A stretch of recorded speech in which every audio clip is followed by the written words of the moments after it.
Welcome to all of you. आज हम exercise 9.1 algebraic expressions and identities को solve करेंगे। हमारे पास फर्स्ट हम है identify the terms their coefficient for each of the following expressions. हमें जो एक्सप्रेशंस दी हुई हैं 1, 2, 3, इसमें हमने आइडेंटिफाई करना है टर्म्स और देयर कोएफिशिएंट को। तो सबसे पहले हम समझते हैं कि एक्सप्रेशन क्या होती है। तो ये जैसे हमें एक्सप्रेशन दी हुई है, तो ये एक एक्सप्रेशन है। इस एक्सप्रेशन में हम देखते हैं कि एक एक्सप्रेशन में नंबर्स होते हैं, जैसे 5, 3, वेरिएबल्स होते हैं, इसमें कांस्टेंट भी होते हैं, जैसे इस सेकंड वाले एक्सप्रेशन में हमें दिया हुआ है कांस्टेंट,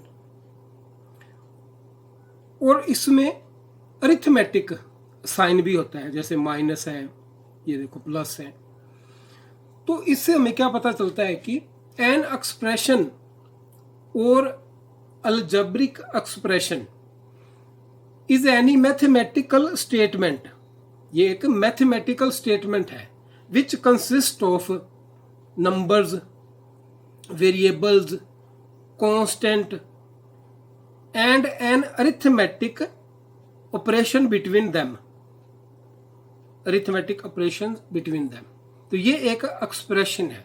तो हम यहाँ पे एक एक्सप्रेशन लिखते हैं, फिर उसको समझते हैं कि उसमें क्या क्या आता है।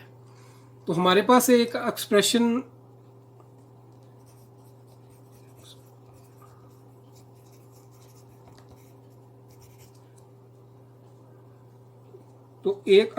हमारे पास है 3a square b plus 5ab square minus 5a plus 12। तो ये हमारे पास एक एक्सप्रेशन है जिसमें देखो आपने नंबर्स हैं, वेरिएबल हैं, कांस्टेंट हैं और अरिथमेटिक साइन भी हैं, प्लस माइनस। तो ये एक हमारे पास यहाँ पे एक्सप्रेशन हमने ले ली है। तो अब एक्सप्रेशंस के बाद अगर इसकी एक्सप्लेनेशन दें तो इसमें टर्म्स होती हैं। इसमें ये वन टर्म है, प्लस सिंबल से पहले one term, 1, second term, third term, fourth term है इसमें। तो इसमें कौन कौन सी टर्म्स है?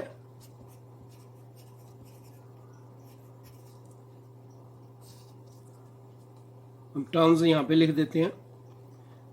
3a square b first term, 5ab square second term, minus 5a third term and 12, ये इसमें टर्म्स है। तो इसमें फोर्थ टर्म्स है हमारे पास, ये टर्म्स है इसमें।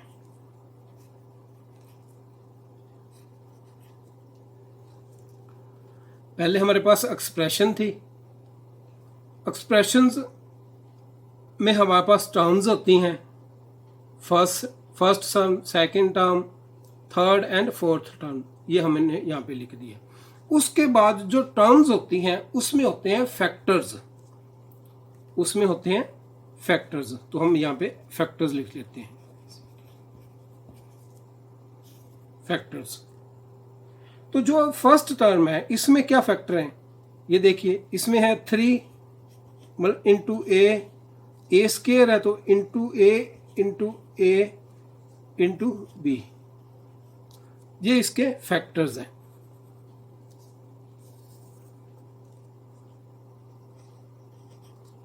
सेकेंड टर्म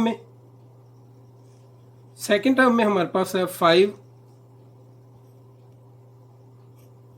इंटू ए इंटू बी,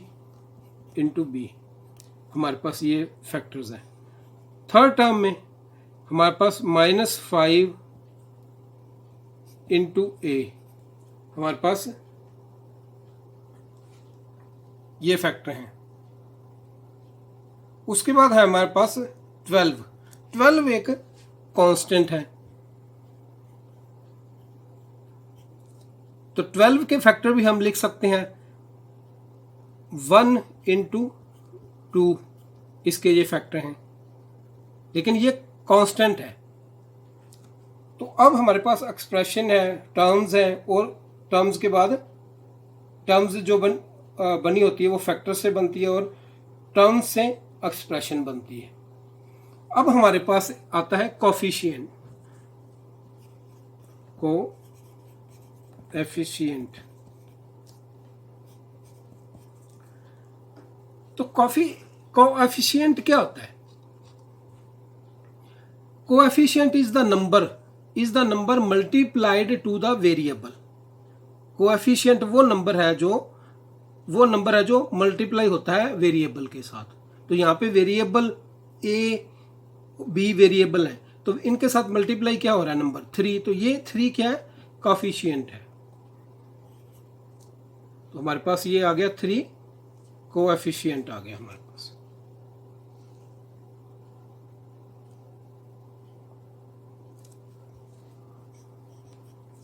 इसके बाद 5 वेरिएबल ए और बी के साथ मल्टीप्लाई कौन सा नंबर हो रहा है? 5। तो हमारे पास यहाँ पे एक 5 का कोएफिशिएंट है। उसके बाद हमारे पास है एक -5।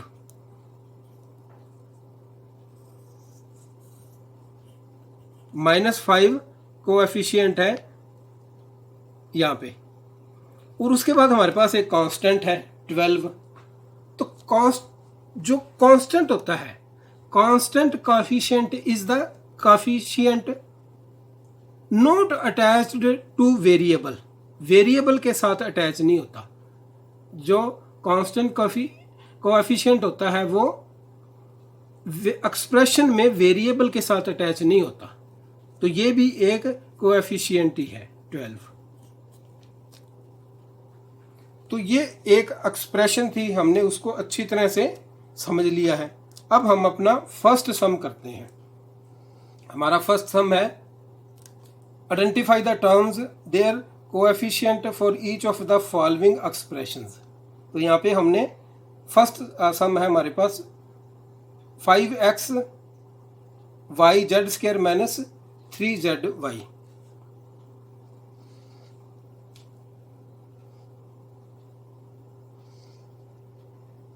तो यहाँ पे हम इसको फर्स्ट सम को कर लेते हैं। हमने इसमें देखना है, टर्म्स देखनी है, और इसमें देखना है coefficient.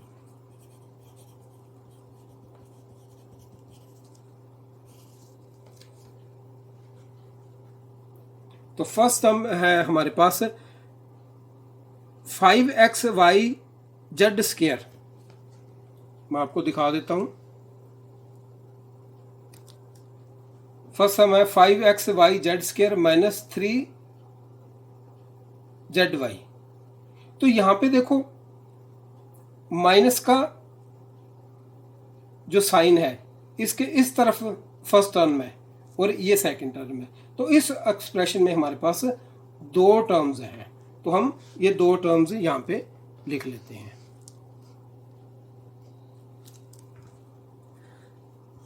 Five x y z square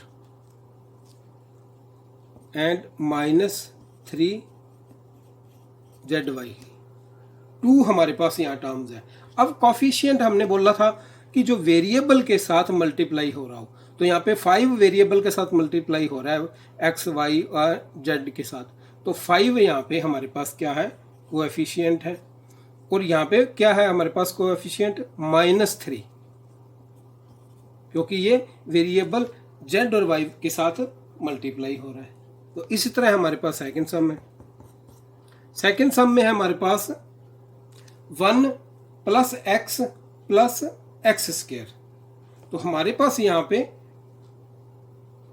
3 terms है, 1 + x + x स्क्वायर। तो यहाँ पे हमारे पास क्या आ गया? 3 टर्म्स आ गई हैं। तो ये 3 टर्म्स हम लिख लेते हैं। पहले क्या है 1, दूसरी हमारे पास क्या है x, और तीसरी क्या है एक्स स्क्वायर। अब हमने इनका कोएफिशिएंट देखना है, तो क्योंकि 1 यहाँ पे कांस्टेंट कोएफिशिएंट है, तो constant coefficient is the coefficient not attached two variable in the expression, variable के साथ अटैच नहीं होता, तो ये 1 हमारे पास एक कोएफिशिएंट है, तो यहाँ पे हम लिख देते हैं 1। उसके बाद हमारे पास है x।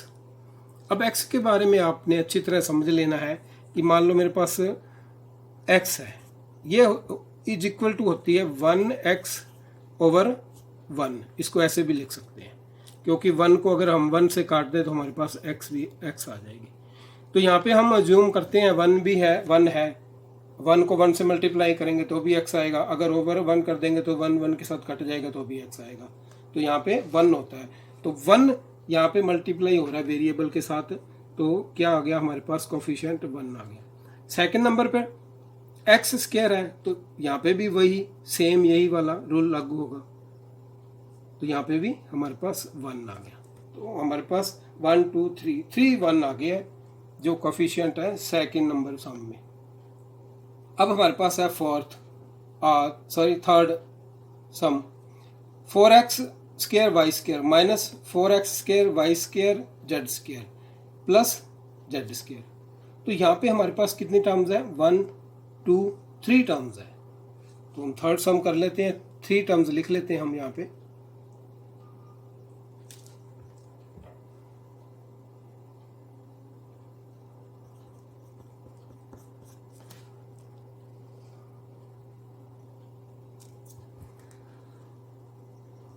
Four x square y square first term, second term minus 4x square y square z square, third term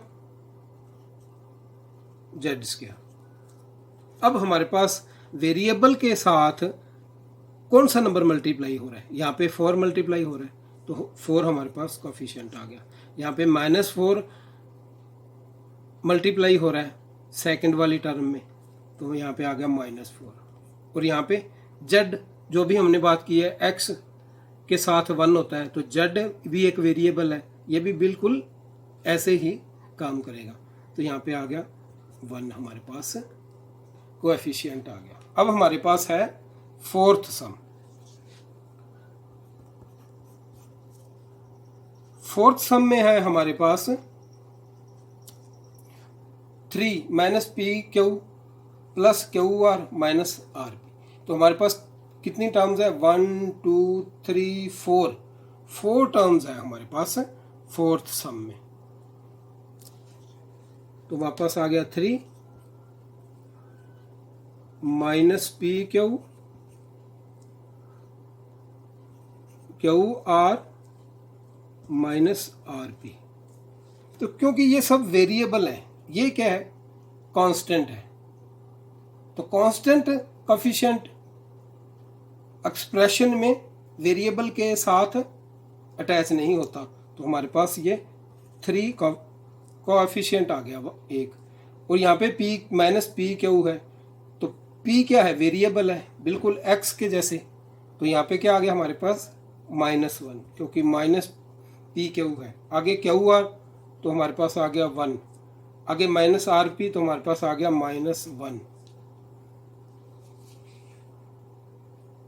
अब हमारे पास है फिफ्थ सम, फिफ्थ सम है हमारे पास x/2 plus y/2 minus xy, तो यहाँ पे हमारे पास 3 टर्म्स है 1 2 3, तो हम इनको लिख लेते हैं पहले।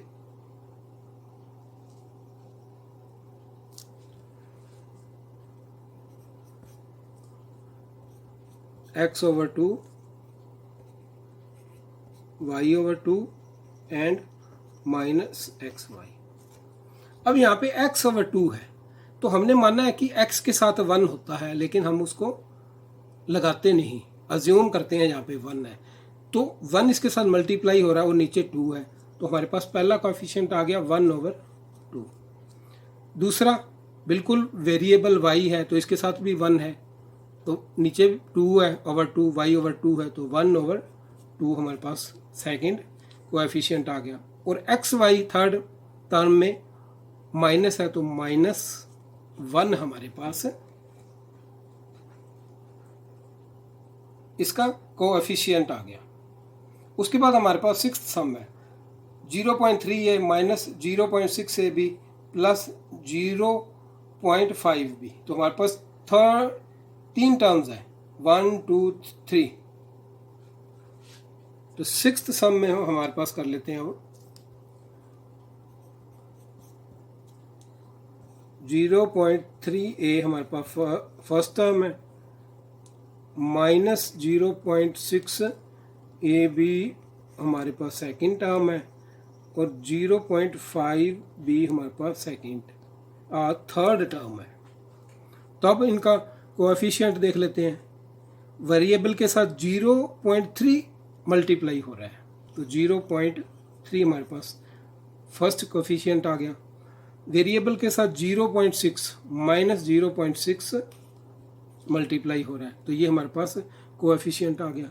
और यहाँ पे वेरिएबल के साथ 0.5 मल्टीप्लाई हो रहा है तो हमारे पास 0.5 कोएफिशिएंट आ गया है।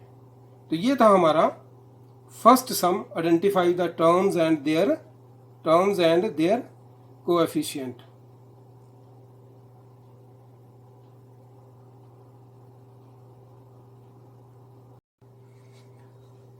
Second sum, classify the following polynomials as monomial, binomials and trinomials. Which polynomials do not fit in any these categories? तो इन पॉलिनोमियल्स को हमने क्लासिफाई करना है कि इनमें से कौन सी पॉलिनोमियल्स मोनोमियल है, बाइनोमियल्स है या फिर ट्राइनोमियल्स है। तो सबसे पहले हम ये देखते हैं कि पॉलिनोमियल्स क्या होता है, तो इसके बारे में हम जानकारी लेते हैं, फिर हम ये सम को करेंगे। तो यहाँ पे मैंने इसकी डेफिनेशन लिखी हुई है। तो पॉलिनोमियल को हम समझते हैं। एन एक्सप्रेशन, हमने एक्सप्रेशन के बारे में फर्स्ट सम में पढ़ लिया। एक्सरसाइज 9.1 के फर्स्ट सम में हमने एक्सप्रेशन के बारे में पढ़ा है। एन एक्सप्रेशन कंटेनिंग वन और मोर टर्म्स के बारे में भी हमने पढ़ लिया कि टर्म्स क्या होती है, एक्सप्रेशन क्या होती है। With a non zero coefficient के बारे में भी हमने पढ़ लिया। तो अब इसको समझते हैं। एन एक्सप्रेशन कंटेनिंग वन और मोर terms with a non zero coefficient, एक एक्सप्रेशन जिसमें एक या एक से अधिक टर्म्स हों और उसका कोएफिशिएंट नॉन जीरो हो, जीरो नहीं होना चाहिए, क्योंकि अगर कोएफिशिएंट जीरो होगा तो वो उसके साथ मल्टीप्लाई होके वेरिएबल के साथ उसको भी जीरो कर देगा, तो नॉन जीरो होना चाहिए। आगे है with variables having non negative integer as exponents. और जो वेरिएबल है, जो वेरिएबल होता है, एक्स होता है, वाई या फिर जेड है, उसका जो एक्सपोनेंट को एक दूसरा भी नाम है, वो है, उसको बोलते हैं पावर। जो वेरिएबल की पावर है वो नेगेटिव नंबर नहीं होना चाहिए, उसको हम पॉलिनोमियल बोलते हैं। तो यहाँ पे मैं कुछ एग्जाम्पल लिख के देखते हैं हम पॉलिनोमियल्स की, तो उसके बाद हम कुछ और एग्जाम्पल भी लिखेंगे जो कि नॉन पॉलिनोमियल्स की होंगी। तो पहले एग्जाम्पल लिखते हैं हम पॉलिनोमियल की। तो 3x प्लस 1 ये एक पॉलिनोमियल्स है। उसके बाद 8x square plus 2x plus 9 ये भी एक पॉलिनोमियल है। और लिख लेते हैं 9y square plus 4y plus 3 ये भी एक पॉलिनोमियल है। उसके बाद और लिख लेते हैं एक 3x raise to the power 3 plus 3x square plus 2x plus 9 तो ये भी एक पॉलिनोमियल है। एक ये पॉलिनोमियल है हमारे पास, एक ये पॉलिनोमियल है। तो ये एग्जाम्पल हैं पॉलिनोमियल के। अब हम नॉन पॉलिनोमियल लिख के देख लेते हैं ताकि जो हमें पता लग जाए कि किस तरह की जो पॉलिनोमियल होती है वो पॉलिनोमियल नहीं कहलाती अगर हमारे वो सामने आ जाती है। और अगर मैं लिखता हूं 8x cubed plus 3x minus 2 square x raise to the power minus 2 plus 3 तो ये एक पॉलिनोमियल नहीं है। ये एक पॉलिनोमियल नहीं है। क्यों है, क्यों नहीं है? क्योंकि वो यहाँ पर क्या है, with variables having non negative integer as exponent. जो वेरिएबल है, जो उसकी पावर है, वो नॉन नेगेटिव होनी चाहिए, नेगेटिव नहीं होना चाहिए नंबर। तो एक तो हमारे पास ये सिचुएशन है जहाँ पे हमें पता लगता है कि ये पॉलिनोमियल नहीं है।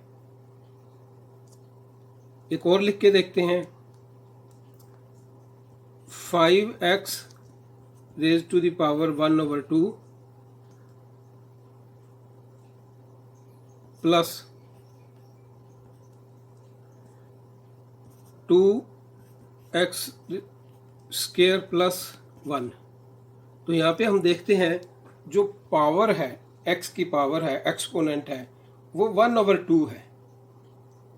तो एक्सपोनेंट है, जो पावर है वो फ्रैक्शन में भी नहीं होनी चाहिए। तो ये भी एक पॉलिनोमियल नहीं है। नेगेटिव में नहीं होनी चाहिए पावर, फ्रैक्शन में भी नहीं होनी चाहिए। एक और देखते हैं 3x स्क्वायर प्लस, यहां पे जो x है वो इनसाइड रेडिकल में है, inside a radical square root में है। तो यहां पे ऐसा भी नहीं होना चाहिए। अगर ऐसा होगा तो वो पॉलिनोमियल नहीं होगा। तो इन सब बातों का हमें ध्यान रखना है। एक और लिख के देख लेते हैं। ये भी पॉलिनोमियल नहीं है, ये भी नहीं है। तो एन एक्सप्रेशन कंटेनिंग वन और मोर terms with a non zero coefficient, non zero coefficient 3 है, नॉन जीरो नहीं है, 8 है, नॉन जीरो नहीं है, विद वेरिएबल, वेरिएबल ये वेरिएबल है, having non negative integer as exponent, non negative है, 2 है, नेगेटिव नहीं है, इज कॉल्ड पॉलिनोमियल। तो ये पॉलिनोमियल की डेफिनेशन थी। अब हम देखते हैं कि मोनोमियल एक्सप्रेशन क्या होती है, बाइनोमियल और ट्राइनोमियल एक्सप्रेशन क्या होती है। उसके बाद हम एक्सरसाइज 9.1 का सेकंड सम करेंगे। तो सबसे पहले है हमारे पास monomial.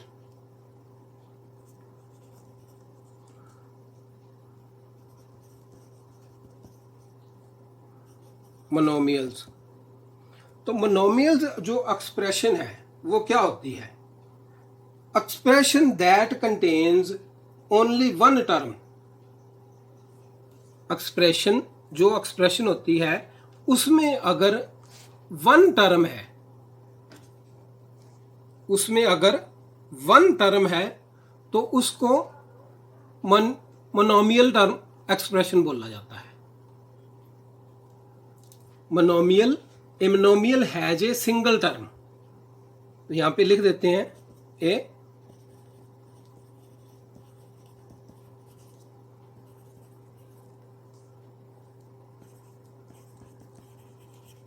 Single term.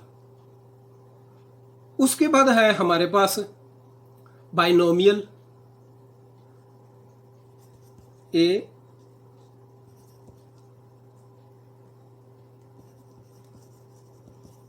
Binomial has two terms. Binomial expression में टू टर्म्स होती हैं। A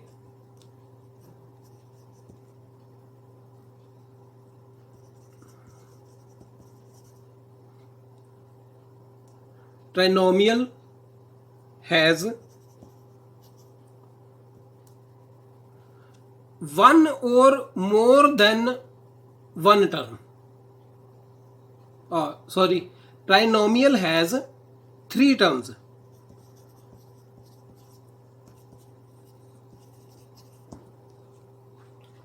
monomial has a single term, binomial has a two terms, trinomial has three terms. तो इसके अकॉर्डिंग हम ऊपर जो हमें पॉलिनोमियल्स दी हुई हैं उनको क्लासिफाई करते हैं। तो सेकंड सम है हमारा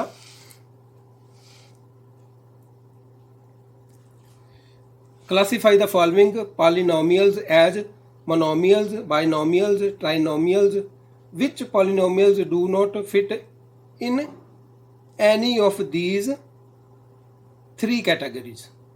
तो सबसे पहले देखते हैं x plus y. X plus y में हमारे पास टर्म्स देखते हैं, वन टर्म, सेकंड टर्म। तो इसमें हमारे पास टू टर्म्स हैं। तो टू टर्म्स का क्या मतलब है? ये जो पॉलिनोमियल है वो बाइनोमियल्स है। तो हम यहां पे इसका आंसर लिख देते हैं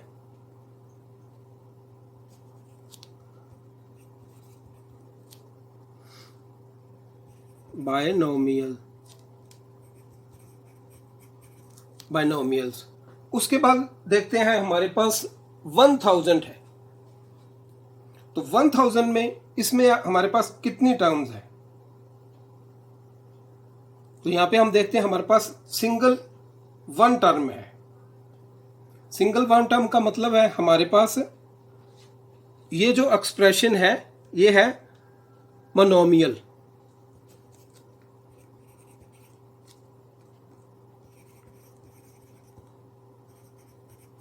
मोनोमियल्स। अब देखते हैं इस एक्सप्रेशन में 1, 2, 3, 4। तो इसमें 4 टर्म्स है। ये इस एक्सप्रेशन में हमारे पास 4 टर्म्स हैं। तो ये हमारी किसी कैटेगरी में नहीं आती, मोनोमियल्स में भी नहीं आती, बाइनोमियल्स में भी नहीं आती, ट्राइनोमियल्स में भी नहीं आती। तो ये which polynomials do not fit in any these three categories. तो ये वो पॉलिनोमियल्स हैं जो इन 3 कैटेगरीज में फिट नहीं आती। तो यहां पे हम लिख देंगे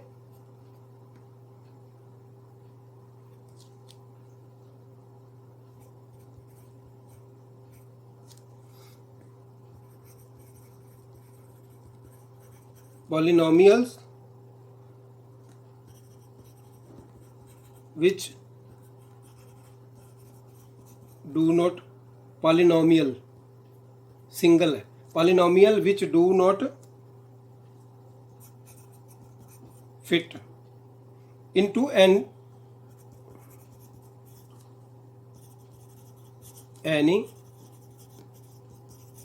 कैटेगरी। उसके बाद हम देखते हैं ये एक्सप्रेशन 1 2 3, तो इसमें 3 एक्सप्रेशंस हैं हमारे पास। तो ये कौन सी है? ट्राइनोमियल्स।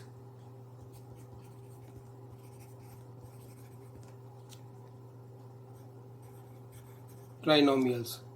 उसके बाद 1 2, इसमें 2 टर्म्स हैं हमारे पास, तो ये कौन सी है? बाइनोमियल्स।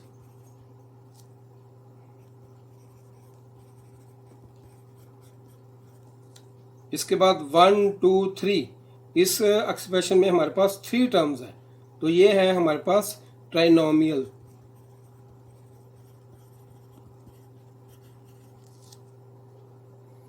उसके बाद है हमारे पास 5x minus 4y plus 3x, तो इस एक्सप्रेशन में हमारे पास 3 टर्म्स है, तो ये भी हमारे पास आ गई ट्राइनोमियल्स की कैटेगरी में आ गई।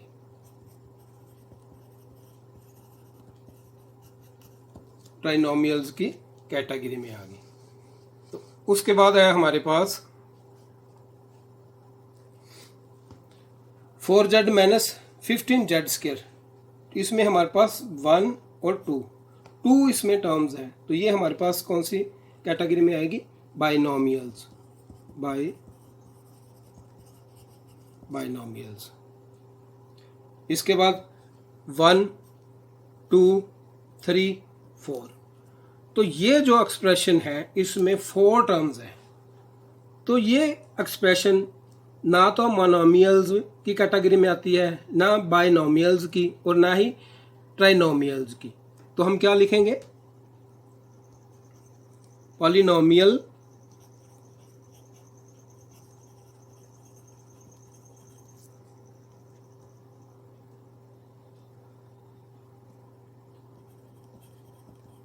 which do not fit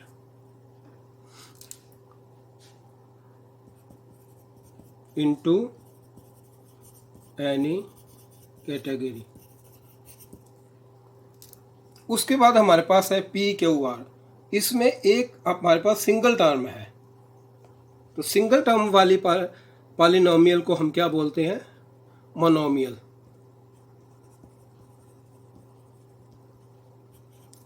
monomial. उसके बाद है P square Q plus P Q square, तो हमारे पास इसमें 2 टर्म्स हैं, तो इसको हम क्या लिखेंगे? बाइनोमियल। उसके बाद 2p प्लस 2q, तो इसमें भी हमारे पास 2 टर्म्स हैं, तो ये भी बाइनोमियल। तो बड़ा सिंपल और साधारण सा सम है, लेकिन इसको हमें समझना पड़ेगा कि पॉलिनोमियल्स क्या होती है। एक्सप्रेशन को हमने पॉलिनोमियल मानना है, उसमें हमने क्या क्या देखना है, क्या नहीं देखना, इन सब बातों का ध्यान रखना पड़ेगा। तो ये था हमारा सेकंड सम।